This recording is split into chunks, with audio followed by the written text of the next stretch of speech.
আসসালামু আলাইকুম রহমতুল্লাহি ওবারাকাতু।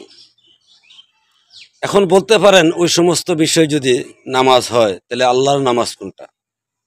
হ্যাঁ, আল্লাহর নামাজ আছেন যে আল্লাহর নামাজ গায়েবের সাথে সম্পৃক্ত, যেটা সূরা বাকরার ৩ নাম্বার আয়াত।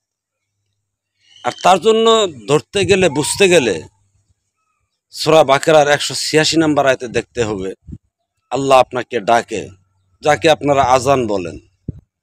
আপনার দেহের মধ্যে এসে আল্লাহ আজান দিচ্ছেন, ডাকতেছেন। সেই ডাকে সাড়া দিয়ে যে কার্যাদি পালন করা হয় সেটা হলো আল্লাহর নামাজ। জানি এটা বোর্ড ধরতে পারবেন না, বুঝতে পারবেন না, তার জন্য সাক্ষাৎ করতে হবে। সাক্ষাৎ করে যদি আল্লাহর ডাকে সাড়া না পান এবং সেই সাড়ার উত্তর যদি দিতে না পারেন, আমাকে যা বলবেন তা মেনে নেব।